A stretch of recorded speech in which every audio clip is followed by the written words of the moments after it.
ia akan menghukumnya juga. Sebab ratu ini datang dari ujung bumi. Ya, pengantar ini singkat para sahabat. Mantep TV sudah standby. Di like, di subscribe, di share sebanyak mungkin untuk supaya mencegah sahabat-sahabat kita di luar sana tidak terpengaruh terhadap pemurtadan. Dia melebihi dari Yunus dan melebihi daripada Salomo. Jadi angkatan jahat itu tidak mau bertobat, Bang Zuma. Maka jelas yang abang katakan tadi panjang lebar, bahwa mereka lah memang yang patut dihukum. Nah lanjut Bang Zuma, di dalam saya baca ini dulu, Yohanes 7 ayat 19.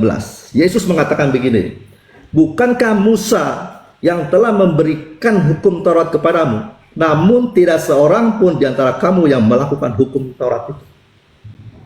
Maka itu tepat Tuhan bicara di dalam Yeremia 31 ayat 32-33. Aku akan membuat perjanjian yang baru.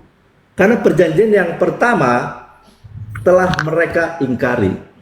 Tidak ada satu manusia dapat melaksanakan itu. Maka aku akan membuat perjanjian yang baru. Aku akan menulis hukumku di dalam akal budi mereka dan menaruhnya dalam hati mereka. Yesus di dalam Matius 5 ayat 17 menggenapi hukum Taurat. Di dalam hati Yesus dan akal budi Yesus itulah hukum Taurat itu ditulis dan ditaruh di dalam dirinya. Sehingga terjadi perubahan. Maka Lukas 16 ayat 14 mengatakan bahwa hukum Taurat berlaku hanya sampai Yohanes Pembaptis. Waktu Yohanes Pembaptis datang, bertobatlah, kerajaan surga sudah dekat. Yesus pun dalam pengajarannya, bertobatlah sebab kerajaan Allah sudah dekat. Jadi Yesus adalah hikmat. Saya coba baca dalam Roma 16 ayat 27. Bagi dia, Bapa, satu-satunya Elohim yang penuh hikmat oleh Yesus Kristus. Jadi hikmat Bapa yang tidak nampak, yang abstrak, tidak bisa kita lihat, nyata di dalam hidupnya Yesus. Itulah yang Yesus katakan, manusia hidup bukan hanya dari roti saja, tapi setiap firman yang keluar dari mulut Elohim, nyata di dalam diri anak manusia yang namanya Yesus. Nah Yesus inilah hidupnya yang harus kita teladani. Dan di dalam hidupnya Yesus itu hanya menaati perintah Bapa di dalam Yohanes 15 ayat 9 dan 10. Begini dia. Seperti Bapa telah mengasihi aku, demikian juga aku telah mengasihi kamu. Tinggallah di dalam kasihku itu. Jikalau kamu menuruti perintahku, kamu akan tinggal dalam kasihku. Seperti aku menuruti perintah Bapakku dan tinggal di dalam kasihnya. Karena Bapa itu kasih, hukum utamanya juga pasti kasih. Jadi kalau orang tinggal di dalam kasih, dia selesai dalam melaksanakan seluruh hukum. Karena di dalam kasih tidak berbuat jahat. Orang yang mengasihi tidak berbuat jahat. Hukum bicara tentang kejahatan. Jadi orang berbuat jahat yang dihukum. Orang yang melanggar karena berbuat jahat terhadap sesama manusia, dia dihukum. Tapi kalau orang yang mengasihi, dia tidak akan berbuat jahat terhadap sesamanya. Walaupun di dalam 1 Timotius 1 ayat 8, 9, 10 dikatakan demikian. 1 Timotius 1 ayat 8. Kita tahu bahwa hukum Taurat itu baik kalau tepat digunakan, yakni dengan keinsafan, bahwa hukum Taurat itu bukanlah bagi orang yang benar, melainkan bagi orang yang durhaka dan orang lalim, bagi orang fasik, orang berdosa, bagi orang duniawi, dan yang tak beragama, bagi pembunuh bapak dan pembunuh ibu, bagi pembunuh pada umumnya. Bang Zuma, saya akan lanjutkan ke dalam Efesus 2 ayat 15. Mengapa Paulus mengatakan hukum Taurat dan segala ketentuannya telah dibatalkan dengan matinya Yesus di atas kayu salib? Ini dia penjelasannya di dalam ini dia. Bang Suki mungkin bisa disampaikan ke poin-poinnya, Bang Suki, silakan lanjut. Poin-poinnya. Oke, ini yang ini dulu cepat ya. Jadi apa maksudnya membatalkan hukum Taurat di Efesus 2 ayat 15? Kita harus perhatikan di Efesus 2 ayat 14. Di situ ada permusuhan. Permusuhan, dia harus membongkar tembok pemisah. Karena mereka bangsa Yahudi itu Dia mereka memiliki identitas ritual, seremoni, sipil yang mana di luar bangsa itu tidak ada, tidak memiliki, sehingga mereka merasa superior, merasa paling diutamakan, sehingga sombong. Itulah yang dibatalkan oleh Paulus. Berikut juga dengan tentang sunat, aturan makanan halal haram, juga perayaan-perayaan hari raya. Itu yang dibatalkan supaya tidak terjadi lagi permusuhan dan terjadilah perdamaian di antara kedua bangsa, yaitu bangsa Israel dan bangsa kafir yang diwakili oleh bangsa Yunani. Dengan matinya Yesus, maka seluruh hukum Taurat dan ketentuannya dibatalkan. Tetapi hukum yang utama, yaitu hukum moral, itu tetap teguh, sebab di dalam Roma 3 ayat 31, jika demikian adakah kami membatalkan hukum Taurat karena iman? Jadi iman kepada Yesus semua sama sekali sebaliknya tidak kami meneguhkannya. Jadi Bang Juma, yang dibatalkan itu adalah identitas dari bangsa Yahudi itu, sehingga tidak lagi terjadi permusuhan. Karena Tuhan itu Tuhan semua manusia, Dia harus menyelamatkan semua bangsa. Ya, lanjut Bang, terima kasih.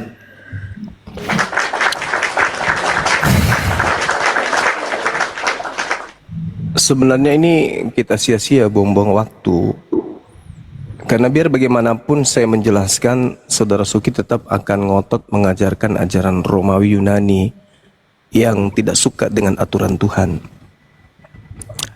Lukas 16 nomor 17, Yesus sendiri yang berkata, lebih mudah langit dan bumi lenyap daripada satu titik dari hukum Taurat batal.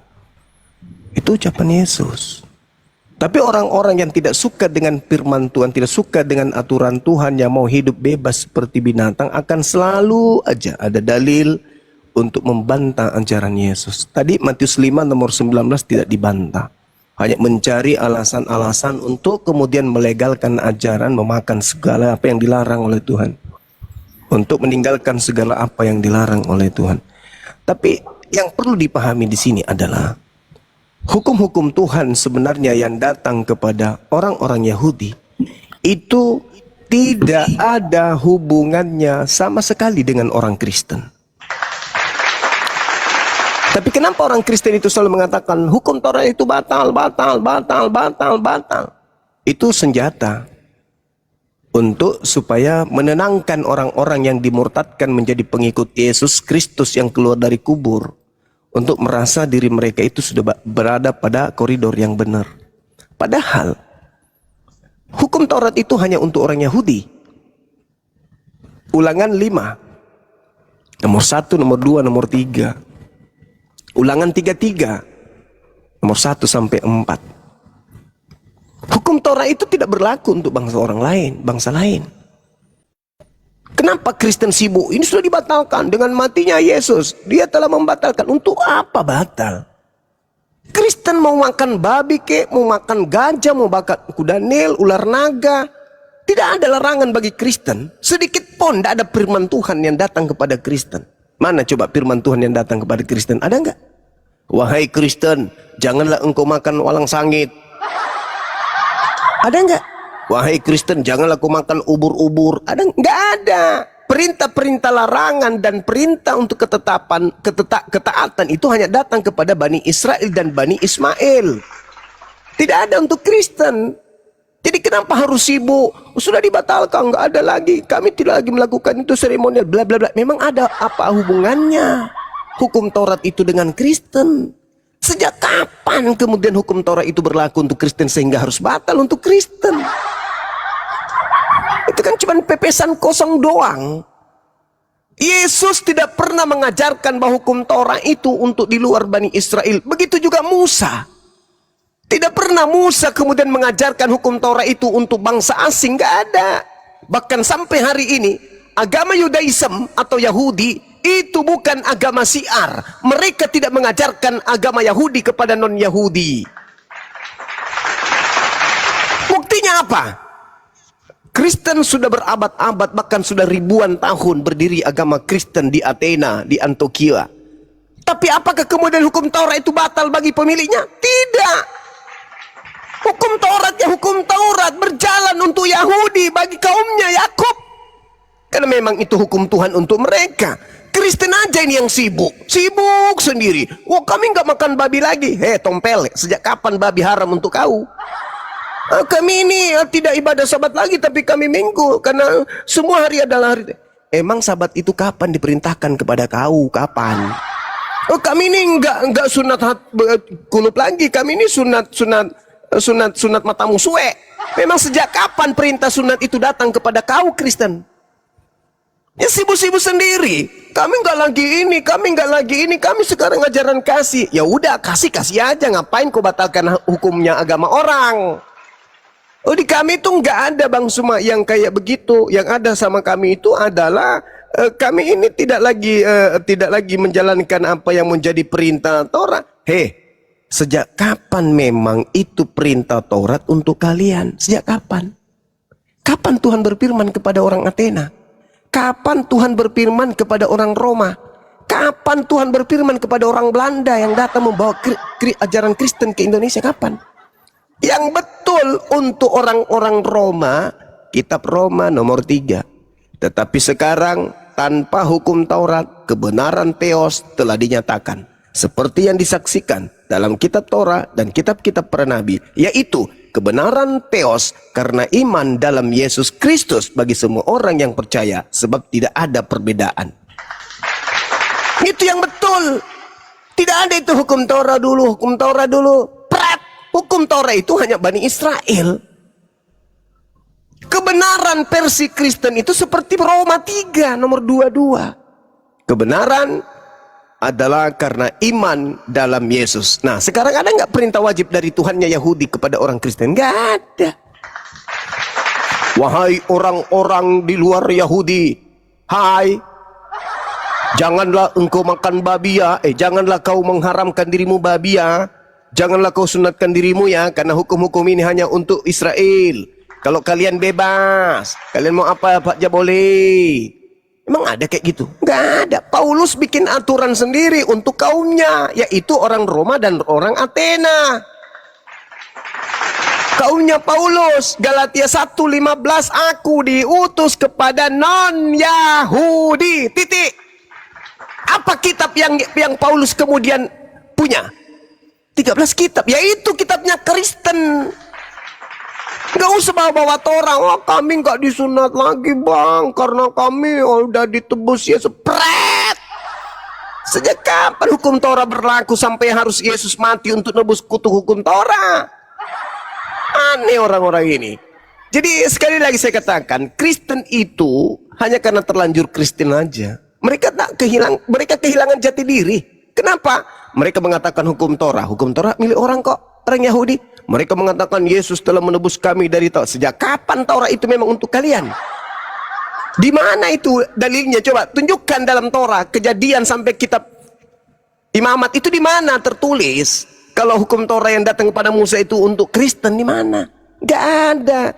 Tapi Paulus mengaku aku diutus kepada non-Yahudi. Inilah yang terjadi dalam Kejadian 49 nomor 27, bahwa keturunan Benyamin seperti serigala merampok ajaran Torah pada pagi hari, membagi-bagikan pada sore hari kepada orang Roma dan Yunani.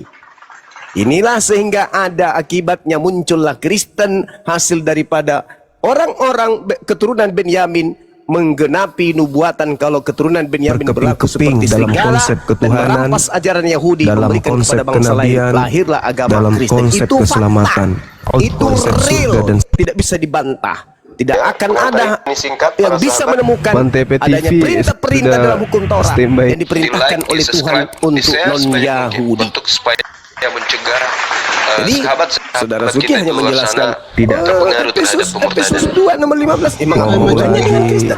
ngomong lagi Dengan dia ini matinya laki-laki pakai Yesus, lipstick. dia Diam telah dulu. membatalkan segala perintah Gantian. hukum Torah dan segala Hormati kebenaran yang orang ada di dalam berbicara. Untuk siapa? Untuk Kristen. Nanti setelah saya selesai kau Sejak batu kapan hukum kepadaku. Torah itu untuk Kristen? Kami satu secara kali. Siapa Yang namanya? terakhir, Ya, kita lihat bagaimana pada Ketika waktu Yesus Tuhan memperkenalkan datang sebagai namanya dengan role model, eksplisit. katanya. Anuki Hashem sebagai Eloheka yang harus Asal dicontohi, Beta Fadim. sebagai harus Mulai diteladani. Yahweh Elohimmu. Apakah hari ini Kristen telah mencontoh dan meneladani hidup Yesus? Nama di situ kau kau tambah-tambahi. Kenapa? Mana ada nama? Karena ketika andai saja orang Kristen meneladani hidup Yesus, maka mereka tidak akan menjadi Kristen, tetapi mereka akan menjadi Yudaism.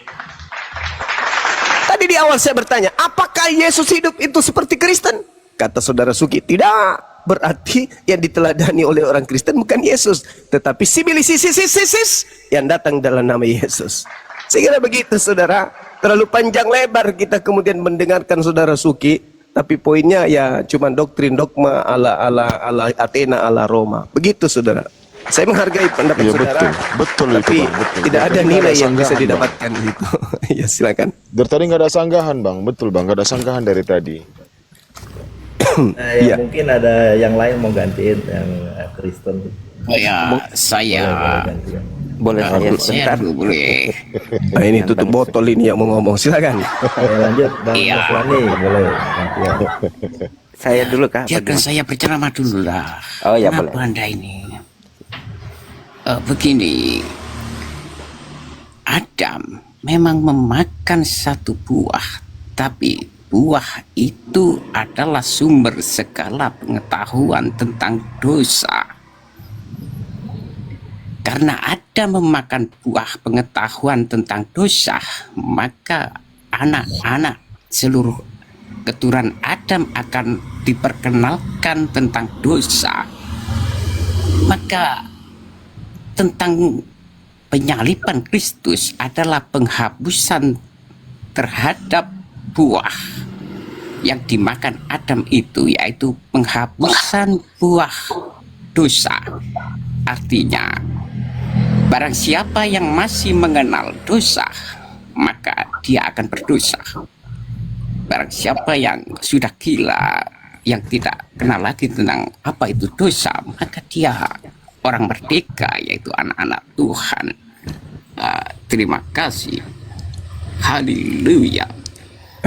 Botol, tutup botol yang dikasih roh, dengar. Kamu jangan bawa-bawa Adam ya. Telah mewariskan. Yang Adam mewariskan itu adalah ilmu pengetahuan, sehingga keturunannya mampu membedakan antara baik dan jahat. Kamu coba baca di dalam Roma 5 nomor 13. Baca itu. Kalau perlu tulis besar-besar. Tulis di dindingmu, dinding kamarmu, supaya setiap kau tidur, kau baca itu dulu. Sebab sebelum hukum Taurat ada, telah ada dosa di dunia. Tetapi dosa itu tidak diperhitungkan kalau tidak ada hukum Taurat. Dosa Adam itu tidak diperhitungkan sampai kepada datangnya Taurat. Berarti terputus di situ, terputus. Tidak ada dosa yang diwariskan. Yang ada yang diwariskan itu hanyalah ilmu pengetahuan. Andai saja tidak ada makan ilmu pengetahuan, maka manusia khususnya ente akan hidup seperti binatang. Tapi sekarang kan juga sama aja kan, tidak ada aturan. Begitu saudara. Harusnya kita berterima kasih kepada Adam. Makanya kami umat Islam menyebutnya alaihis salam. Sementara kalian selalu sibuk aja mengutuk Adam. Gara-gara Adam ini. Musuh kali sama Adam, benci kali sama Adam. Tanpa Anda sadari, dengan memfitnah Adam, itu sama halnya Anda sudah kerasukan daripada setan.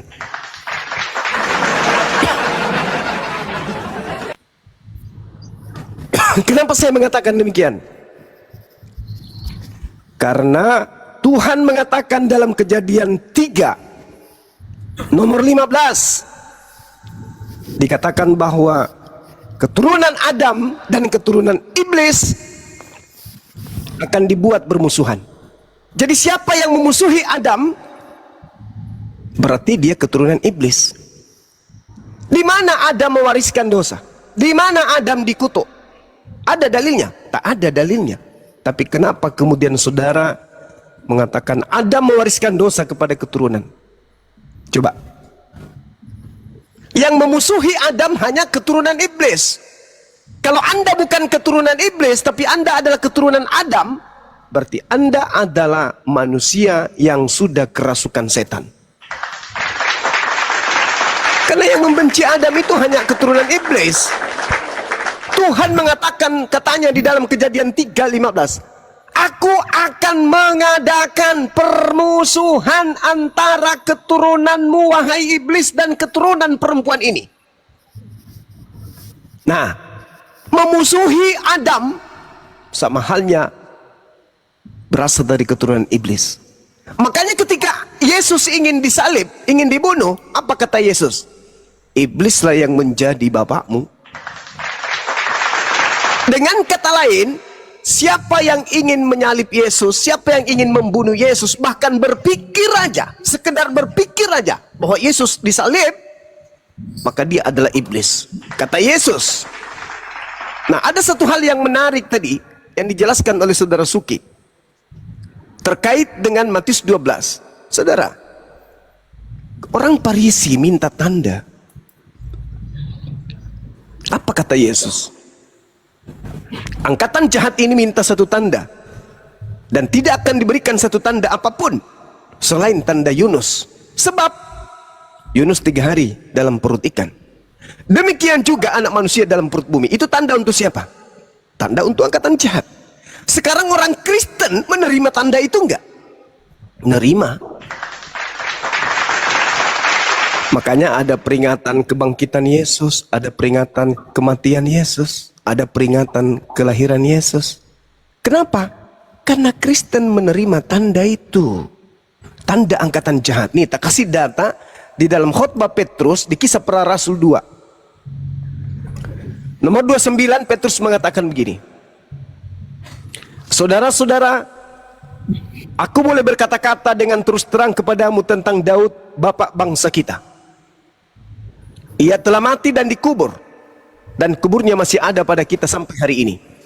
Tetapi Daud adalah seorang nabi, dan Daud tahu bahwa Elohim telah berjanji kepadanya dengan mengangkat sumpah. Elohim mengangkat sumpah, berjanji kepada Daud bahwa dia, Tuhan, akan mendudukkan seorang dari keturunan Daud sendiri di atas tahtanya. Saya ulang, Tuhan bersumpah kepada Daud bahwa Tuhan akan mendudukkan salah satu dari keturunan Daud yang akan duduk di atas tahta Daud. Karena itu, dia telah melihat ke depan, Daud telah melihat ke depan, dan telah berbicara tentang kebangkitan Mesias. Bukan bangkit dari kubur maksudnya, tapi seperti bangkit dari keterpurukan Bani Israel. Maka di tengah-tengah mereka akan dibangkitkan, akan dilahirkan, akan dihadirkan seorang Mesias. Ketika Daud mengatakan bahwa dia tidak ditinggalkan di dunia orang mati. Jadi Mesias itu tidak akan ditinggalkan di dalam dunia orang mati, dan bahwa dagingnya tidak mengalami kebinasaan. Yesus inilah yang dibangkitkan oleh Elohim, dan tentang hal itu kami semua adalah saksi. Berarti yang dimaksud di sini, Yesus dagingnya tidak mengalami kematian, dan dia tidak ditinggal di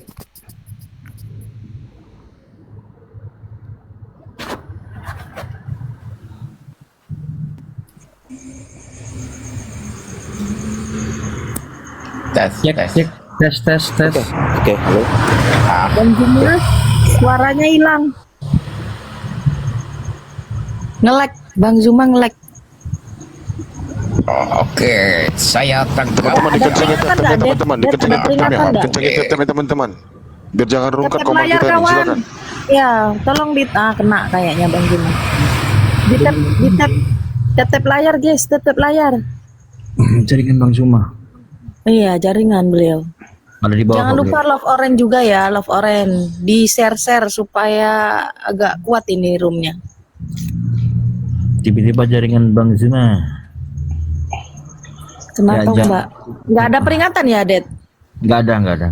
Aman Bang Zuma, masih aman. Oke, lanjut Bang Erik mungkin. Kita tunggu aja sama guru. Kita tunggu guru aja. Ya, sambil nunggu guru Bagaimana Zuma di sini? sabarlah. Beliau Iya. Ya, untuk 1900 menonton, jangan lupa di di follow akun Artikel Cube, Ya, makanya di tag api DPW Jawa Barat nih ya, 02. Terima kasih ya, teman-teman. Api Jabar.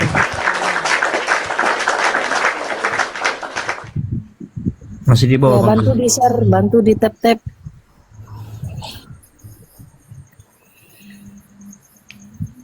Muranami, kenapa Anda bosan dengan saya?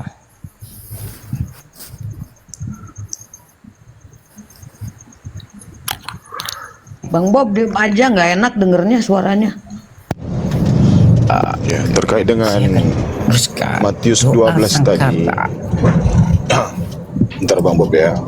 Terkait dengan Matius 12 tadi, bukan hanya itu Oke, saya saja. turun ya, saya semua turun. semua Karena saudara-saudara saya kekristenan ini sudah dilempari salah tomat ini sama salah menafsirkan. penonton. Saya Bentar Bang, turun. bentar Bang Saya Bob, sudah bentar dilempari Bang Dulu Bob. Bang Bob, Bang Bob, denger dulu.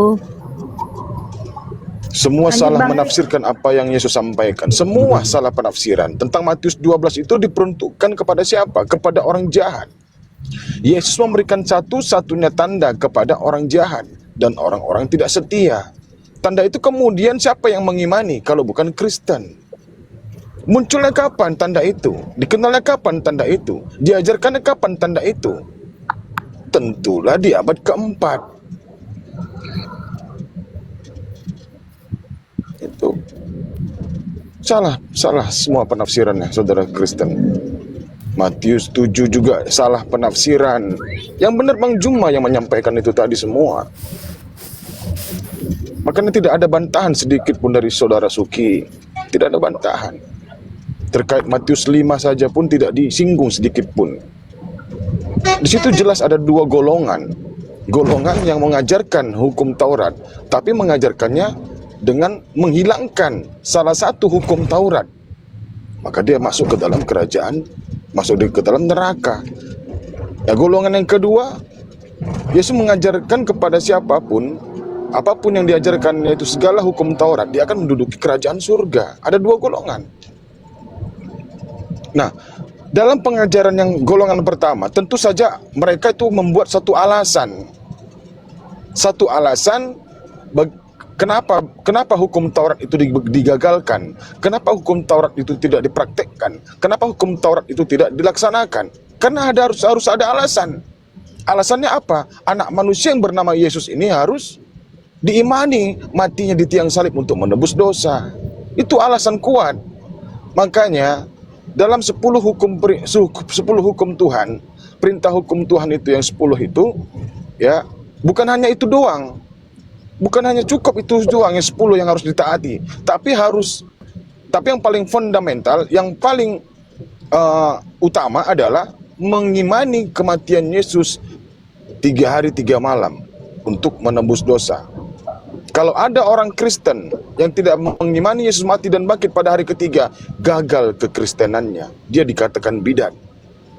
Kalau dia hanya melaksanakan 10 perintah hukum Tuhan. Ingat, menurut ajaran Paulus, orang Kristen itu harus berdosa, kawan-kawan. Kalau tidak berdosa, maka sia-sialah kematian Yesus di tiang salib. Seperti halnya dikatakan Paulus di Galatia 2 nomor 16 dan 21. Tidak dibenarkan oleh Tuhan Elohim ketika ada orang yang melaksanakan hukum Taurat. Bang Suki, tidak dibenarkan melakukan hukum Taurat. Tidak dibenarkan oleh Elohim. Maka sia-sialah kematian Yesus. Jadi artinya, kesimpulannya, orang Kristen itu harus disetting, harus ditata untuk menjadi orang-orang yang berdosa. Kalau keimanannya meyakini Yesus mati dan bangkit pada hari ketiga, yang misinya adalah untuk menebus dosa. Begitu belajarnya. Kan ditanya Bang Zuma tadi, Kristen ini pengikut siapa sebenarnya? Yesus kah atau Paulus? Ternyata Kristen ini identik dengan ajaran Paulus itu sendiri. Daniel 9:21-27, pembinasa keji itu yang telah menduduki tahta kudus. Dia akan mengajarkan kepada orang-orang, mengatakan kepada orang-orang bahwasannya hukum Taurat itu berat untuk kamu laksanakan. Itu penguasa keji itu yang bicara.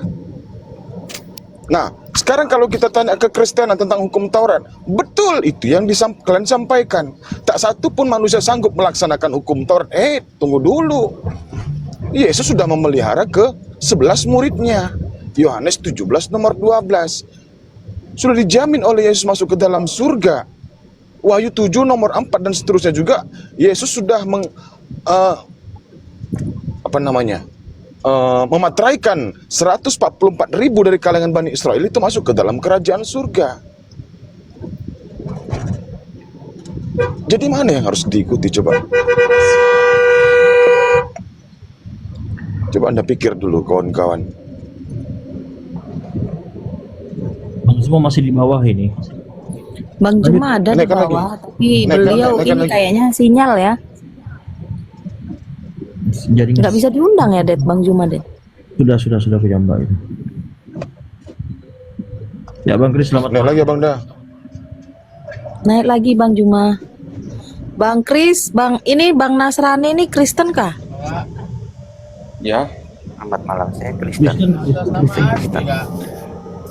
Tadi sebenarnya saya ingin masuk sebentar dengan Bang Zuma karena jujur sebenarnya di dalam Injil itu ada data-data tertentu yang Yesus berikan, yang Yesus sampaikan.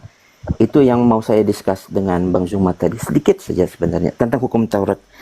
Tapi keburu turun karena sinyalnya Bang, sinyalnya itu betul, tadi. Betul.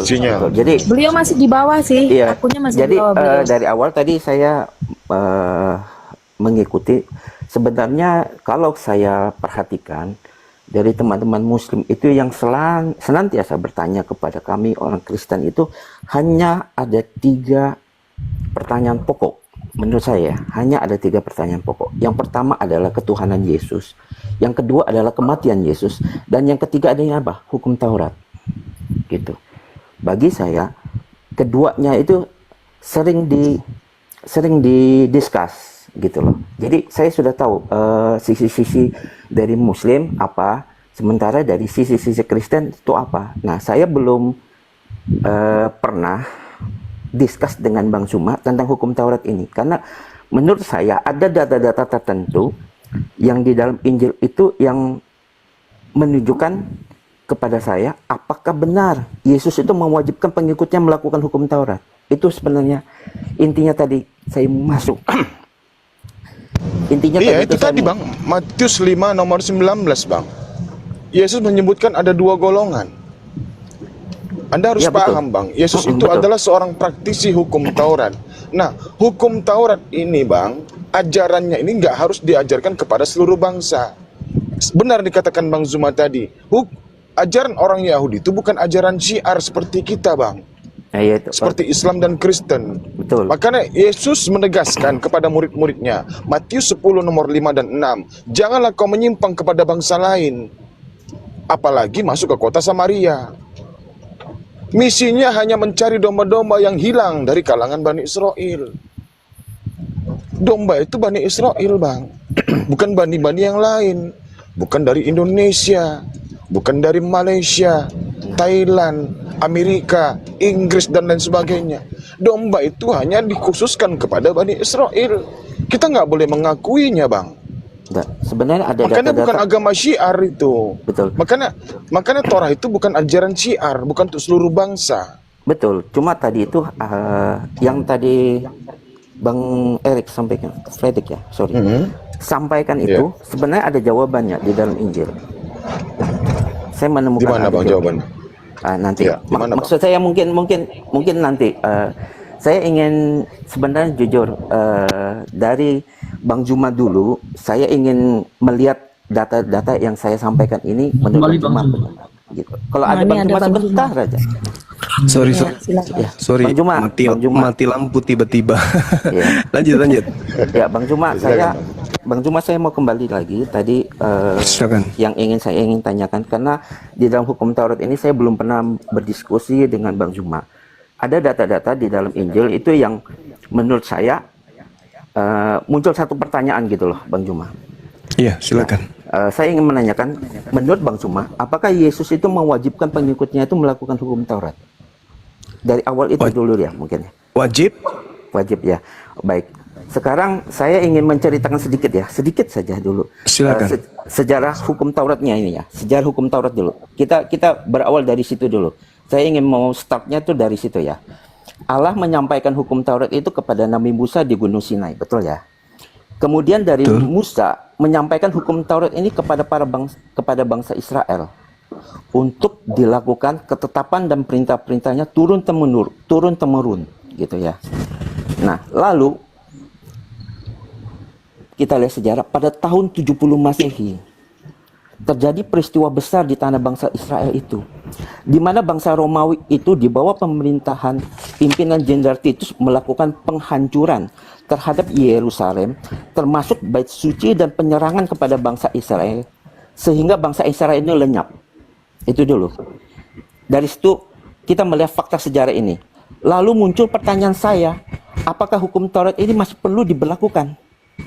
Dan apakah bangsa Israel ini bisa melakukannya dengan sempurna saat ini? Sementara bait suci itu sudah tidak ada. Maka bagi saya adalah hukum Taurat ini sudah selesai dengan sendirinya. Ya, jadi dari sini saya berpikiran seperti itu. Karena apa? Mohon maaf. Kalaupun saat ini bangsa Israel itu bisa melakukan hukum Taurat, itu tidak sempurna. Karena apa? Tidak ada bait Allah. Ya, saya mau memastikan bahwa saat ini ketika bangsa Israel itu melakukan hukum Taurat saat ini, itu tidak akan sempurna. Karena tidak ada bait Allah. Nah, itu mungkin dari sana dulu, Bang Cuma, saya melihat bahwa ternyata ada fakta-fakta sejarah ini yang coba kita perlu discuss lah. Mungkin dengan Bang Cuma mungkin seperti itu. Itu awalnya dari saya, Bang Cuma. Baik. Makasih saudara. Ini saudara dari Nasrani ya? Iya, betul. Oke. Kristen.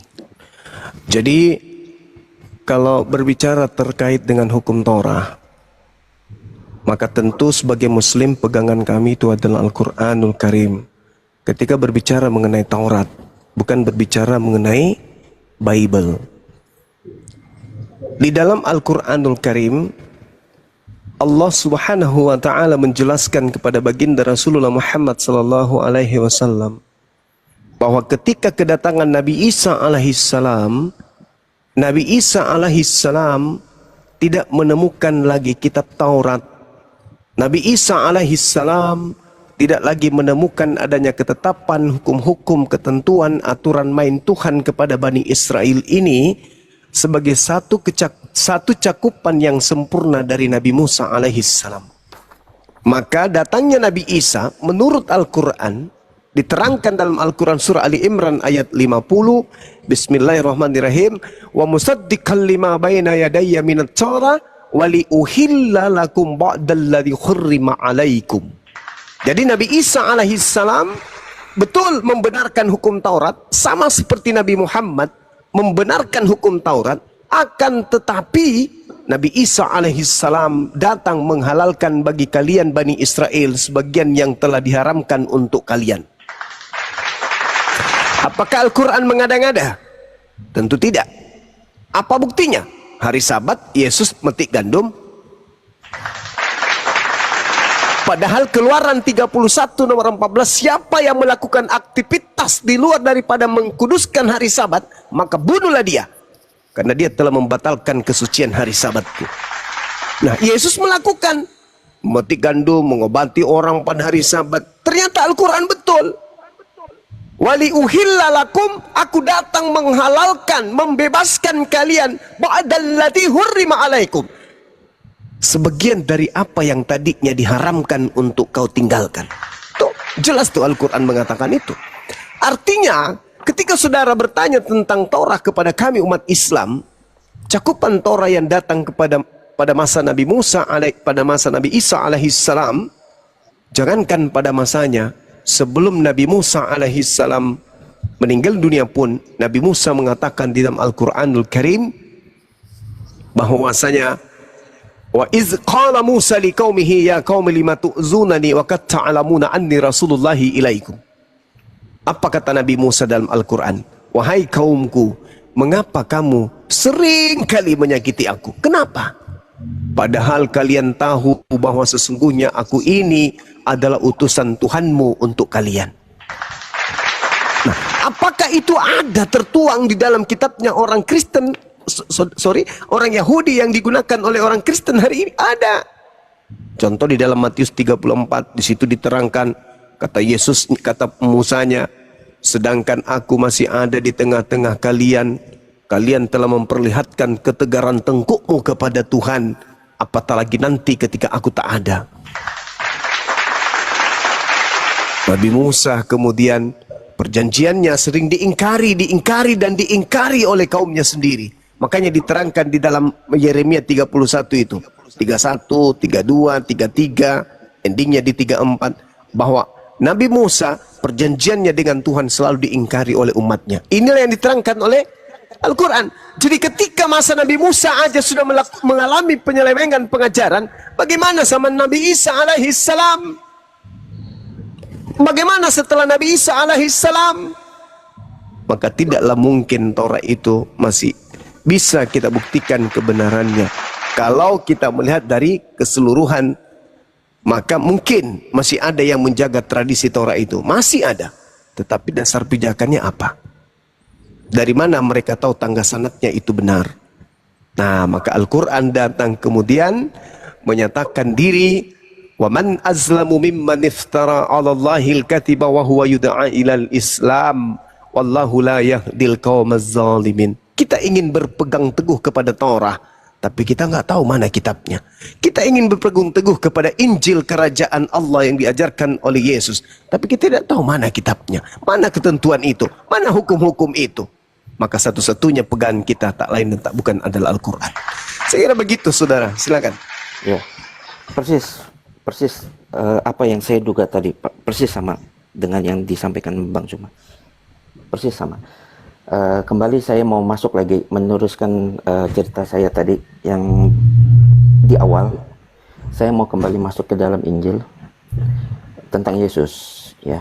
Jadi Yesus itu dengan pasti itu mengetahui, ya, akan terjadinya peristiwa lenyapnya bangsa Israel ini. Di mana dapat dilihat dalam Matius 24 ayat 1. Sesudah itu Yesus keluar dari bait Allah, lalu pergi, maka datanglah murid-muridnya dan menunjuk bangunan bait Allah itu. Lalu Yesus berkata, sesungguhnya tidak ada satu batu pun di sini yang akan dibiarkan terletak di atas batu yang lain. Semuanya akan runtuh. Nah, kalau Yesus tahu akan kejadian yang akan datang ini, maka bagaimana Yesus mengantisipasi? Nah, dalam pikiran saya seperti itu, bahwa ketika ini ada peristiwa seperti itu, lalu Yesus tahu, kemudian Yesus ini mengantisipasinya bagaimana? Nah, saya menemukan datanya lagi di dalam Matius 5 ayat 17. Jangan kamu menyangka aku datang untuk meniadakan hukum Taurat, melainkan menggenapinya. Sesungguhnya selama belum lenyap langit dan bumi ini, satu iota atau titik pun tidak akan ditiadakan sebelum semuanya terjadi. Bagi saya, langit dan bumi bangsa Israel itu telah lenyap karena kejadian itu yang saya sampaikan tadi di awal. Maka sejak peristiwa itu selesailah hukum Taurat. Itu pikiran saya, itu pendapat saya. Begitu Bang Zuma. Ya, iya. Mungkin ya. Oke. Satu hal yang menarik ketika saudara kita membawa Matius 24. Ada masa di mana Yesus kemudian marah besar kepada Bani Israel. Jadi Yesus itu tidak mulu-mulu dia itu menghindar, sembunyi, kemudian selalu mengucilkan diri. Yesus ada masa di mana dia juga marah, sampai dia obrak-abrik kemudian meja penjual-penjual yang ada di bait suci itu. Yesus tampil kemudian di tengah-tengah orang Farisi.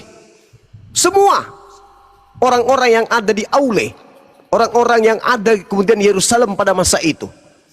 Maka berkatalah Yesus kepada orang banyak dan kepada murid-muridnya. Yesus marah. Apa kata Yesusnya? Dalam Matius 23. Yerusalem, Yerusalem, engkau yang membunuh nabi-nabi dan melempari dengan batu orang-orang yang diutus kepadamu, berkali-kali aku rindu mengumpulkan anak-anakmu sama seperti induk ayam mengumpulkan anak-anaknya di bawah sayapnya. Tetapi kamu tidak mau. Lihatlah, rumahmu ini akan ditinggalkan. Lihatlah, rumahmu ini akan menjadi sunyi. Dan aku berkata kepadamu, kepada kalian wahai ahli Taurat, orang-orang Farisi, mulai sekarang kamu tidak akan melihat aku lagi, hingga kamu berkata, diberkatilah dia yang datang dalam nama Tuhan. Inilah yang diterangkan dalam Al-Quranul Karim surah An-Nisa dalam prosesi penyaliban terhadap Nabi Isa alaihissalam. Wa immin ahlil kitab illa la yu'minanna bihi qablal mauti wa yaumal qiyamati yakunu alaihim syahida.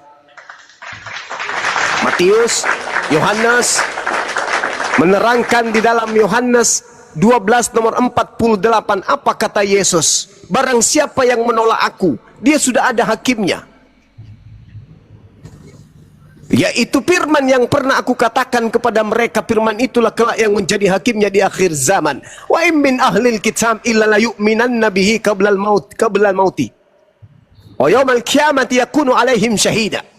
Tidak ada seorang pun di antara ahlul kitab kecuali beriman kepada Nabi Isa menjelang kematiannya. Pada hari kiamat, dia Nabi Isa akan menjadi saksi bagi mereka. Jadi kenapa ada pertanyaan terkadang tidak sanggup dijawab dengan logika sehat? Kenapa Nabi Isa yang harus terangkat ke langit? Kenapa Nabi Isa yang harus turun kedua kalinya? Kenapa bukan Nabi Muhammad yang harus turun kedua kalinya? Untuk apa Nabi Muhammad turun kedua kalinya? Sedangkan umatnya menerimanya, umatnya tak menuhankannya. Sedangkan Nabi Isa alaihissalam, cakupan kedatangannya yang kedua ada untuk menjadi saksi kepada orang-orang yang telah menuhankan dirinya di hadapan Tuhannya itu sendiri. Makanya orang-orang yang menuhankan Yesus di hadapan Tuhan Yesus, Yesus akan mengusir orang-orang ini dengan mengatakan kalian semua adalah pembuat kejahatan. Nabi Muhammad tidak perlu turun. Nabi Muhammad tidak perlu kemudian keluar dari alam barsyah, karena beliau Nabi Muhammad telah menyelesaikan pekerjaannya. Kenapa Yesus harus turun? Karena Yesus kelak akan menjadi saksi di hadapan Tuhannya ketika dia sudah disidang oleh Tuhan pencipta langit dan bumi. Wa iskalallahu ya Isa bin Maryam, a anta qulta linnas takhizuni. Wahai Isa, apakah engkau yang mengajarkan orang-orang ini menuhankan dirimu selain daripada aku? Apa kata Nabi Isa? Qala subhanaka ma yakunu li an aqula ma laysa li bihaqqa. Maha suci engkau ya Allah, aku tidak pernah mengatakan apa yang bukan hakku untuk aku katakan. Aku tidak berkata-kata dari diriku sendiri. Apa yang aku katakan adalah apa yang diperintahkan untuk aku katakan dan aku sampaikan. Itu jelas itu. Jadi kedatangan Yesus membuat orang Kristen gembira. Salah Kristen ini, salah sekali. Harusnya kalian takut dengan datangnya Yesus yang kedua kali. Kenapa? Kalianlah terdakwanya. Kalian yang terdakwa. Yesus datang menjadi hakim. Siapa terdakwa? Siapa tersangka? Kalian Kristen. Apa buktinya? Al-Quran menjelaskan itu. Alaihim syahida, alaihim syahida. Dan Yesus berkata, aku tidak mengenal kalian. Kalian semua adalah pembuat kejahatan. Enyahlah daripadaku. Si hakim mengusir siapa pada saat itu? Sang terdakwa. Kemana terdakwa akan pergi? Penjara. Mana penjara itu? Neraka jahanam. Jadi jangan salah saudaraku. Ketika kemudian Al-Quranul Karim menjelaskan hal demikian, Al-Quran datang meluruskan segala fitnahan terhadap Nabi Isa. Namanya pun dipalsukan menjadi Yesus. Maka jelas apa yang dikatakan oleh Yesus di dalam Matius 23. Bahwa orang-orang pengikut angkatan jahat tidak akan mungkin lepas dari api neraka jahanam. Hai ular-ular, hai kamu keturunan ular beludak, bagaimana mungkin kamu dapat meluputkan diri dari hukuman neraka? Sebab lihat, aku mengutus kepadamu nabi-nabi, orang-orang bijaksana, ahli Taurat, separuh di antara mereka kamu bunuh dan kamu salibkan, dan yang lain kamu sesah di rumah-rumah ibadah, dan kau aniaya dari kota ke kota. Bagaimana mungkin kamu bisa meloloskan dirimu dari api neraka jahanam? Ini jelas ini. Sementara orang Kristen berada di posisi mana? Halilintar, Tuhan kita mati dan bangkit kembali. Set, diam. Kalian tidak sadar, Yesus memberikan dua tanda. Tanda yang pertama, anak manusia keluar dari tengah kuburan. Tanda yang kedua, anak manusia keluar dari tengah langit. Di mana posisinya Kristen? Posisi Kristen sayang sekali berada pada posisi anak manusia keluar dari tengah kuburan. Sedangkan keluar dari tengah kuburan pada hari ketiga itu adalah tanda untuk angkatan jahat. Sedangkan tanda untuk angkatan benar adalah anak manusia akan keluar dari tengah langit. Subhanallah. Mana bukti bahwa angkatan benar itu diberi tanda bahwa anak manusia akan bangkit dan akan keluar di tengah langit? Al-Quran surah As-Sukruf ayat 61, Matius 24 nomor 27, 20 dan juga nomor 30. Wa innahu la ilmul lisa'a fala tamtarunna biha wattabi'un hadza siratul mustaqim. Tanda benar adalah Nabi Isa alaihissalam akan tampil di tengah-tengah langit dan seluruh manusia akan menatapnya sebagaimana yang dituliskan oleh kitab Matius 24 nomor 27. Tanda kedatangan Yesus yang benar adalah anak manusia Yesus akan tampil di tengah langit, sama seperti Al-Quran surah As-Sukruf ayat 61. Sedangkan yang tampil di tengah kuburan itu adalah tanda untuk angkatan jahat, dan Kristen sayangnya percaya kepada kebangkitan hari ketiga. Saya kira begitu saudara Nasrani. Mohon maaf jika kemudian Anda tidak menerima, tidak mendapatkan poin dari jawaban saya. Silakan. Iya, ya, nggak apa-apa, nggak apa-apa. Saya senang berdiskusi seperti ini untuk menyempurnakan iman saya, Bang Juma. Itu selalu yang saya katakan. Terima kasih, Bang Juma. Saya lebih suka ke Bang Juma, bukan lebih suka, maksudnya saya senang berdiskusi dengan Bang Juma karena menurut saya Bang Juma memiliki data-data di dalam Injil dari Matius, Markus, Lukas, Yohanes yang dapat disesuaikan. Jadi di dalam pemikiran saya tadi sebelum Bang Juma naik, tadi Bang Juma ada di bawah sebelum naik, saya sudah mengatakan teman-teman ini selalu ada 3 pokok. Saya selama ini mengikutin ya, bahkan mulai dari dulu jauh sebelum saat ini, ada 3 pokok saja yang selalu ingin didiskusi, baik dari Muslim ke Kristen. Apa itu? Pertama, masalah ketuhanan Yesus. Yang kedua, masalah kematian Yesus. Dan yang ketiga adalah masalah hukum Taurat. Tadi Bang Juma masuk ke dalam ketuhanan Yesus dan masuk ke dalam kematian Yesus. Saya tidak masuk ke sana dulu Bang Juma karena saya sudah pernah berdiskusi dengan Bang Juma. Saya sudah dapat poin-poinnya dan kita pernah berdiskusi di sana. Tetapi di dalam hukum Taurat ini saya belum pernah diskusi sama Bang Juma. Makanya saya ingin kembali menarik ke Bang Juma masuk, bahwa Bang Juma tolong melihat. Pertanyaan saya kembali ulang. Apakah Yesus ini mewajibkan pengikutnya itu melakukan hukum Taurat? Gitu loh. Jadi mohon maaf, saya ingin Bang Juma masuk kembali ke dalam Injil dulu. Saya tadi poinnya yang Bang Juma sampaikan dari Al-Quran itu kok sepertinya persis sama dengan pikiran saya gitu loh. Jadi tadi saya katakan bahwa persis sama pikiran saya dengan apa yang tadi pertama kali Bang Juma sampaikan. Tetapi saya ingin masuk lagi ke dalam poin-poin saya bahwa hukum Taurat ini Yesus ini mewajibkan enggak? Karena ketika nanti Yesus nggak ada ini, hukum Taurat ini yang mau saya bahas sebenarnya poinnya saya. Bang Juma paham ya?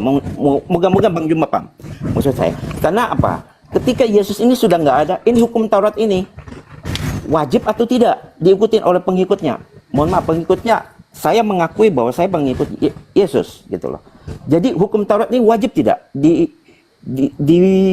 dijalankan. Nah, kembali lagi saya tadi menekankan bahwa hukum Taurat itu bukan hanya berisi tentang isinya itu bukan hanya tentang masalah keesaan Allah, ya betul. Tetapi banyak sekali gitu loh. Termasuk tadi sebelum Bang Juma turun, Bang Juma menyebutkan banyak sekali hukum Taurat yang ada di dalam isinya itu. Itu yang sebenarnya yang ingin saya diskusikan sebenarnya Bang Juma. Nah, saya mau kembali lagi supaya sebenarnya sih saya mau simpel saja dengan hukum Taurat ini, karena dari awal saya ingin menarik Bang Zuma supaya mari, apakah data-data yang saya sampaikan ini Bang Zuma setuju atau tidak seperti itu. Nah, saya ingin kembali melihat runutannya dari tadi sampai sekarang ya. Ketika kita masuk lagi kembali ke dalam Injil, sekarang kita lihat di dalam kehidupan Yesus bersama bangsa Israel, kurang taat apa para ahli-ahli Taurat itu dalam menjalankan semua ketetapan dan perintah hukum Taurat? Kurang apa lagi ya? Saya menemukan itu namanya aja ahli Taurat, berarti dia pasti menjalankan semuanya tanpa pengecualian. Oleh karena itu mereka disebut ahli Taurat gitu loh. Namun apa yang terjadi? Yesus tetap mengecam mereka loh sebagai keturunan ular beludak. Wah, itu yang membuat saya kaget. Orang seahli Taurat itu pasti menjalankan itu ketetapan itu detail sekali kan. Tapi Yesus tetap mengecam mereka sebagai keturunan ular beludak. Seharusnya mereka itu mendapatkan keistimewaan, tapi nyatanya kan tidak seperti itu, berbeda. Kemudian begitu pula sebaliknya. Yesus itu dituduh melanggar hukum Taurat oleh ahli-ahli Taurat. Tetapi Yesus tidak pernah meminta maaf atau melakukan perbaikan. Seperti yang tadi Bang Zuma katakan. Waktu hari Sabat melakukan perbuatan-perbuatan yang dilarang sebenarnya menurut mereka. Itu kan sebenarnya contoh-contoh bahwa Yesus sendiri pun... Halo? Ya, halo? Lanjut. Ya. Yesus sendiri pun dituduh melanggar hukum Taurat oleh ahli-ahli Taurat itu. Tetapi Yesus tidak pernah minta maaf atau melakukan perbaikan akan hal itu. Ini menunjukkan bahwa apa? Hukum Taurat itu sudah bukan lagi masuk ke dalam aspek agama, tetapi sudah masuk ke aspek yang lain, yaitu aspek sosial. Sehingga kondisinya seperti itu, hukum Taurat itu sudah tidak wajib untuk dipertahankan. Itu pandangan saya, itu pemikiran saya gitu loh. Artinya apa? Ini hukum Taurat ini sudah bukan lagi aspek agama, tapi aspek sosial yang banyak muncul di sana. Ya, demikian Bang Zuma. Saya mau pelan-pelan satu poin apa yang ada di pikiran saya, satu poin ingin saya keluarkan supaya kita enak berdiskusi, enggak sekaligus gitu loh. Demikian Bang Zuma. Baik. Yesus menerangkan di dalam Matius 23 yang saudara bawa tadi. Ahli-ahli Taurat dan orang-orang Farisi telah menduduki kursi Musa katanya.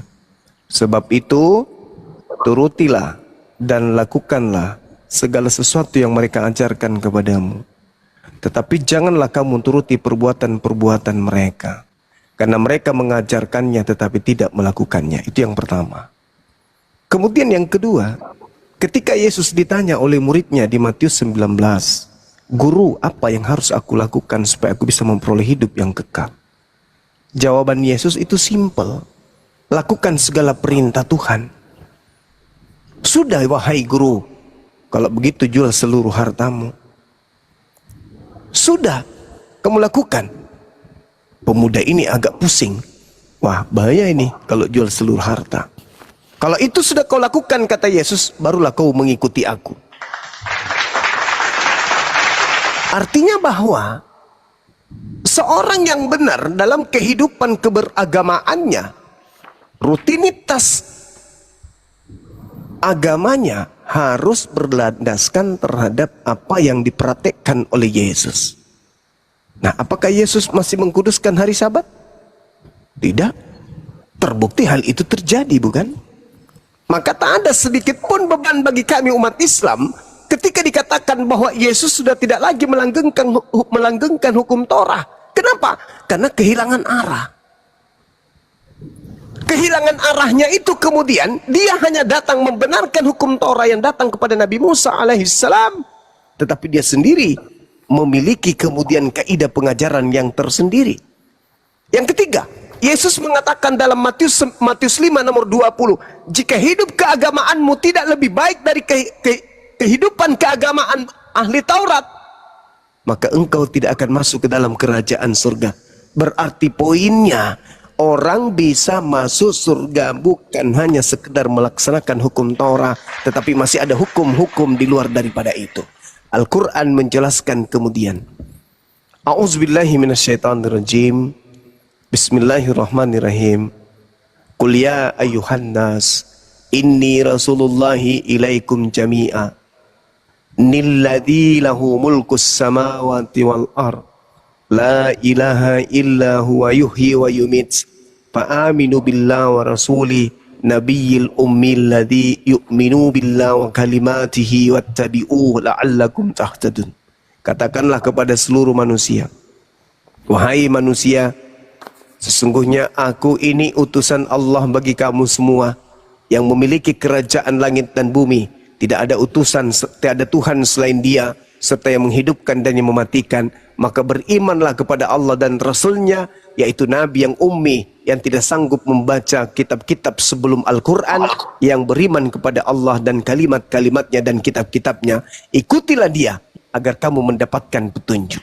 Dari ayat ini kemudian diterangkan selanjutnya oleh Allah Subhanahu wa taala bahwasanya ketika Nabi Musa itu datang kepada kaumnya untuk memberi petunjuk kepada kaumnya, kaumnya kemudian tegar tengkuk terhadap hukum yang didatangkan oleh Tuhan kepada mereka. Nah, saya kira begitu saudaraku, bahwasanya Yesus sendiri mengatakan jika hidup keagamaanmu tidak lebih baik dari keagamaan ahli Taurat, maka engkau tidak akan masuk ke dalam kerajaan surga. Berarti Yesus mempersyaratkan 2 poin. Yang pertama, untuk masuk surga harus memiliki agama. Yang kedua, agama itu harus lebih sempurna daripada agama ahli Taurat. Silakan. Ya, baik. Terima kasih Bang Juma. Sama-sama. Saya senang tadi poin-poinnya kita sudah hampir sama. Cuma ini yang menurut saya penting ya. Tadi ada juga dari Bang Fetrik ya, siapa tuh, menanyakan dalam Matius 8 ayat 5. Saya ingin menjawab pertanyaan yang disampaikan ya. Mari kita lihat peristiwa dalam Matius 8 ayat 5 ya. Ini mungkin jawaban saya kepada teman-teman muslim yang selalu menanyakan, menyampaikan bahwa Yesus datang hanya kepada Bani Israel, bangsa Israel ya. Jadi jawaban saya di sini. Moga-moga teman-teman yang lain tadi sebelum Bang Juma naik, ada juga yang menanyakan kepada saya seperti itu Bang Juma. Jadi sekaligus saya ingin menjawab bahwa jawaban perkataan Yesus, aku datang hanya untuk kepada bangsa Israel, itu bisa kita lihat di dalam peristiwa dalam Matius 8 ayat 5. Saya bacakan ya sebentar. Datanglah seorang perwira dan memohon kepada Yesus. Katanya, Tuan, aku tidak layak menerima Tuhan di dalam rumahku. Katakan saja sepatah kata, maka hambaku itu akan sembuh. Ini seorang perwira loh, dari bangsa Romawi yang meminta kepada Yesus untuk menyembuhkan bawahannya yang sakit. Bangsa Romawi ini yang saat itu menjajah, menindas dan menekan bangsa Israel. Ya, meskipun demikian Yesus tetap ya melihat bahwa kalau ini bangsa lain, seharusnya Yesus tidak perlu repot-repot menyembuhkan, betul ya? Karena ini bangsa lain. Kalau perkataan Yesus, aku datang hanya untuk kepada bangsa Israel, ngapain repot-repot Yesus ini menyembuhkan orang Romawi ini? Ya. Kalau perkataan tadi, Yesus datang hanya untuk bangsa Israel. Ya, saya ingatkan lagi. Tetapi apa yang terjadi sangat berbeda. Yesus tetap menyembuhkan. Alasannya apa? Bagi saya, kenapa ini bisa terjadi? Karena bangsa lain yang percaya akan keselamatan datang dari Yesus. Bahkan Yesus sendiri terakhir kali memuji dengan berkata apa? Sesungguhnya iman sebesar ini tidak pernah aku jumpai pada seorang pun di antara orang Israel. Nah, jadi kesimpulan saya adalah, tadi teman-teman semua di atas menanyakan bahwa Yesus itu hanya untuk bangsa Israel. Ini ada satu peristiwa seperti ini. Kesimpulan saya adalah, perkataan Yesus ini kepada seorang perwira yang bukan dari bangsa Israel, tetapi dia percaya bahwa keselamatan itu datang dari Yesus. Jadi saya pun mengimani seperti itu gitu loh, bahwa bangsa lain yang bukan bangsa Israel yang percaya kepada Yesus akan datang juga mendapatkan keselamatan. Ya, jadi teman-teman yang tadi menanyakan, jawaban saya seperti itu. Ya, ada di dalam Matius 8 ayat 5. Sekian, terima kasih. Ya. Baik, saya tanggapi ya Bang ya. Ya, silakan. Ketika Yesus masuk ke Kapernaum, datanglah seorang perwira mendapati dia dan memohon kepadanya, "Tuan, hambaku terbaring di rumah karena sakit lumpuh dan ia sangat menderita." Yesus berkata kepadanya, "Aku akan datang menyembuhkannya." Tetapi jawab perwira itu kepadanya, "Tuan, aku tidak layak menerima Tuan di dalam rumahku. Katakan saja sepatah kata, maka hambaku akan sembuh. Sebab aku sendiri seorang bawahan, dan di bawahku ada pula prajurit. Jika aku berkata kepada salah seorang prajurit itu pergi, maka ia pergi, dan kepada seorang lagi datang, maka ia datang. Ataupun kepada hambaku kerjakanlah ini, maka ia akan mengerjakannya." Setelah Yesus mendengarkan itu, heranlah ia dan berkata kepada mereka, kepada pengikutnya, "Aku berkata kepadamu, sesungguhnya iman sebesar ini tidak pernah aku jumpai pada seorang pun di antara orang Israel. Aku berkata kepadamu, banyak orang akan datang dari timur dan barat dan duduk makan bersama dengan Abraham, Ishak dan Yakub dalam kerajaan surga. Sedangkan anak-anak kerajaan itu akan dicampakkan ke dalam kegelapan yang paling gelap, di sanalah akan terdapat ratap dan gertak gigi." Lalu Yesus berkata kepada perwira itu, "Pulanglah, jadilah kepadamu seperti yang engkau percaya." Maka pada saat itu juga sembuhlah hambanya. Jadi gini saudara, ini kejadian pernah juga terjadi kepada seorang wanita Kanaan. Ketika seorang wanita Kanaan teriak-teriak ingin anaknya disembuhkan, maka Yesus mengajak muridnya kemudian untuk mengusir orang tersebut. Tapi orang itu sungguh-sungguh serius. Dia benar-benar yakin bahwa yang bisa menyembuhkan adalah Yesus. Dia datang. Yesus mengatakan, "Aku diutus hanya kepada domba yang sesat dari umat Israel.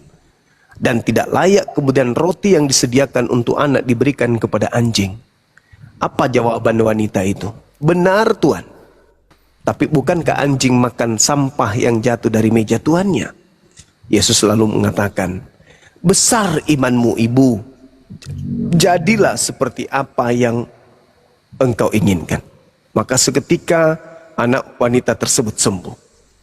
Kalau saya menilai terkait pengajaran Yesus, yaitu untuk datang menyelamatkan Bani Israel, karena memang Bani Israel ini adalah umat pilihan tadinya, yang membangkang, kemudian setelah melakukan perjanjian-perjanjian lantas diingkari perjanjian-perjanjian itu, maka Tuhan kemudian mengutus Yesus kepada mereka agar mereka kembali kepada hukum yang telah diperjanjikan kepada Nabi Musa.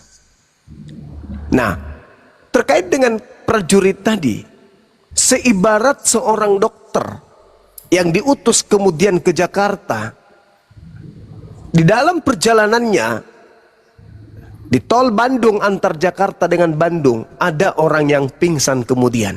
Sebagai seorang dokter, tentu kode etiknya, meskipun dia diutus kepada orang yang ada di Jakarta, tapi karena dia adalah seorang dokter, dia adalah seorang pengusap, maka ketika itu dia bisa menyembuhkan atau mengobati orang yang ada di tol Cipularang. Begitulah Yesus. Ketika dia datang, kemudian dia melihat ada orang percaya kepada dia, boleh dia obati, boleh. Kenapa tidak? Karena itu adalah kode etik. Dia diberi wahyu, dia diberi mukjizat oleh Tuhan. Bukan dikatakan barang siapa kamu datang hanya untuk mengobati, tidak. Tapi ketika berbicara mengenai berbicara mengenai konsep ketuhanan, ketika berbicara mengenai konsep keberadaannya sebagai Mesias, maka dia diutus hanya untuk kepada Bani Israel saja. Tapi mengenai mukjizat-mukjizat, kepada siapapun dia boleh lakukan itu. Karena itu adalah merupakan kode etik sebagai seorang yang diutus oleh Tuhan sebagai duta Tuhan di atas muka bumi. Maka Yesus mengatakan, aku belum pernah melihat iman seperti ini di tengah orang-orang Israel. Kenapa? Seorang prajurit ini begitu tunduk kepada Yesus, begitu sopan, begitu hormat kepada Yesus. Sedangkan orang-orang Israel justru menolaknya, justru melemparinya batu, bahkan berupaya ingin membunuhnya. Ada di luar Israel yang memperlakukannya begitu hormat. Maka Yesus mengatakan, jadilah seperti apa yang engkau percaya. Tapi bukan berarti merusak tatanan bahwa Yesus itu diutus hanya untuk Bani Israel. Enggak. Tetap saja, maka kami pun umat Islam kena imbasnya. Ketika Yesus mengatakan hidup kekal itu adalah mereka mengenal engkau satu-satunya Tuhan yang benar, dan mengenal Yesus yang engkau utus. Kami pun umat Islam mengenal Yesus sebagai utusan Tuhan. Maka dikatakan kemudian dalam data itu, kamu akan melihat orang datang banyak dari timur dan barat dan duduk makan bersama dengan Abraham, Ishak dan Yakub di dalam kerajaan surga. Siapakah mereka ini?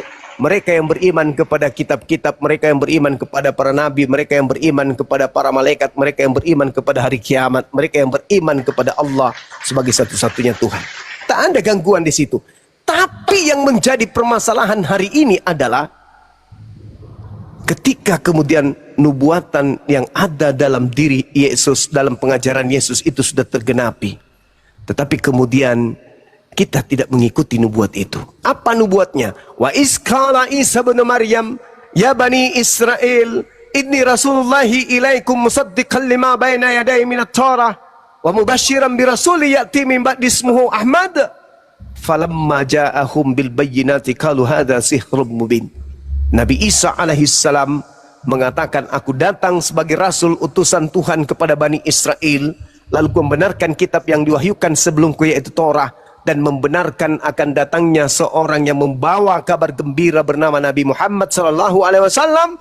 Tetapi ketika utusan itu datang, mereka Bani Israel hanya mengatakan ini adalah sihir yang nyata. Nah, itu nubuat. Apakah ada hal itu dituangkan kemudian di dalam kitabnya orang Kristen? Ada. Aku memang harus pergi. Sebab jikalau aku tidak pergi, roh kebenaran itu tidak akan datang. Namun apabila ia datang, dia tidak berkata-kata dari dirinya sendiri, melainkan apa yang didengarkan itulah yang dikatakannya. Dan ketika ia datang, dia akan bercerita, dia akan mengatakan, dia akan memberitakan hal-hal yang akan datang, dan dia akan memuliakan aku. Dia akan datang mengajarkan segala hukum-hukum, dia akan mengajarkan segala keadilan dan penginsapan akan dunia. Siapa yang datang setelah Yesus? Roh kebenaran.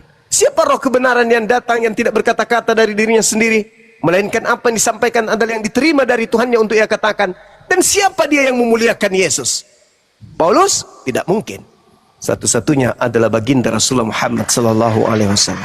Yohanes 16 nomor 7 sampai nomor 15 jelas indikasi datangnya seorang nabi, roh kebenaran. Itu tidak bisa dipungkiri bahwa yang datang mengajarkan hukum-hukum, segala hukum dan keadilan pengisapan dunia akan dosa, dan juga memuliakan Yesus hanya baginda Rasulullah Muhammad sallallahu alaihi wasallam. Tak ada yang lain. Saya kira begitu, Ibu. Kalau saudara kemudian mengatakan bahwasanya Yesus itu bukan hanya untuk Bani Israel, saya katakan ya. Siapapun, kami umat Islam juga beriman kepada beliau. Tetapi dalam hal akidah, tapi dalam hal ajaran, keagamaan, beliau diutus hanya untuk kaumnya Bani Israel saja. Tapi kalau Anda ingin beriman kepadanya, silakan. Tidak ada paksaan. Tidak ada larangan kemudian, jangan kau imani aku, jangan kau terima aku. Tak ada itu. Orang Kanaan diobati anaknya. Orang kemudian prajurit Romawi diobati juga prajuritnya. Akan tetapi jangan Anda menganggap Yesus itu untuk Anda, lantas Anda jadikan Yesus itu Tuhan. Tapi kalau Yesus untuk Anda jadikan Yesus sebagai utusan Tuhan yang datang kemudian untuk sebagai jalan keselamatan manusia, silakan aja. Tak ada larangan untuk itu. Tetapi kalau sudah datang Islam kepada saudara, maka berimanlah kepada Nabi Muhammad dan berimanlah juga kepada Yesus alaihi salam. Saya kira begitu. Silakan. Ya, terima kasih Bang Juma. Saya sebenarnya dari tadi Bang Juma sepertinya ingin masuk tentang masalah ketuhanan Yesus, tapi saya nggak ke sana dulu. Saya ingin tetap fokus di hukum Taurat dulu ya. Dari tadi ketarik keluar ke sana, tapi nggak apa-apa. Saya cuma mau titip pesan saja kepada Bang Zuma ya. Karena seringkali Bang Zuma dan teman-teman itu mengatakan, ataupun mungkin iya, mungkin tidak. Mohon maaf kalau salah ya, Bang Zuma ya. Mohon maaf ya. Saya minta maaf dulu nih, Bang Zuma. Mohon maaf. Jangan pernah lagi mengatakan perjanjian lama itu adalah Islam, atau sering didengar menyebutkan Yesus itu adalah Islam. Nanti teman-teman sendiri loh yang akan kerepotan. Perjanjian lama itu adalah milik orang Israel. Dan sekarang kali alasannya karena Yesus, mohon maaf, disunat, puasa, mati di kafan. Maka Yesus itu disebut Islam. Pendapat itu menurut saya perlu direvisi. Karena nanti teman-teman sendiri yang kerepotan. Karena bukan hanya Yesus sendiri yang melakukan pada saat itu pekerjaan-pekerjaan itu, tetapi semua bangsa Israel melakukan hal yang sama. Kalaupun dipaksakan, pertanyaan saya adalah apakah teman-teman mau disebut Islam adalah Israel? Ataupun sebaliknya Israel mau disebut Islam? Pasti tentu tidak kan? Ya, jadi semoga pandangan teman-teman itu ketika saya ngomong ini, saya cuma minta tolong direvisi karena nanti teman-teman sendiri yang kerepotan ya. Itu titip pesan saya saja kepada Bang Zuma dan teman-teman yang mendengarkannya, karena kok nggak pas gitu loh, seperti itu. Oke Bang Zuma, saya masih banyak data, cuma dari tadi Bang Zuma sudah ending, mungkin saya menyudahi dulu Bang Zuma data-data saya ini. Jadi sebenarnya masih ada, cuma saya melihat Bang Zuma dari tadi sudah mendekati mau ending. Jadi ya titip saya, pesan saya terakhir itu yang tadi itu saya sampaikan. Itu aja dari saya, Bang Zuma. Terima Baik, kasih. saudara. Baik. Baik. Sama-sama. Ya, jadi saya sikapi pernyataan Anda yang terakhir. Saya menghargai itu. Tapi ada satu hal yang perlu menjadi catatan penting. Islam itu artinya selamat, damai sejahtera, kesejahteraan, keselamatan, kedamaian, kabar damai, aman, sentosa. Sedangkan Anda lihat di dalam Yeremia 29 nomor 11. Sebab aku ini mengetahui rancangan-rancangan apa yang ada padaku mengenai kamu. Demikian firman Tuhan. Demikianlah firman Tuhan. Tuhan yang berfirman, yaitu rancangan shalom. Shalom. Salam. Selamat. Damai sejahtera. Kesejahteraan. Damai sentosa. Tidak was-was. Tidak khawatir. Yakin sepenuh hati akan keselamatan. Shalom. Sebab aku ini mengetahui rancangan-rancangan apa yang ada padaku mengenai kalian. Demikianlah firman Tuhan. Apa rancanganku tentang kalian? Yaitu rancangan damai sejahtera. Shalom. Islam. Bukan rancangan kecelakaan. Bukan Kristen yang akan diusir dan tidak dikenal. Tetapi justru Islam. Maka Al-Quran menerangkan kemudian ketika kami berbicara tentang kebenaran. Wa man yarqabu am millata Ibrahim illa man safiha nafsa. Dan orang yang membenci ajaran agama Ibrahim hanyalah orang yang memperbodoh diri. Isqala lahu rabbuhu aslim, qala aslamtu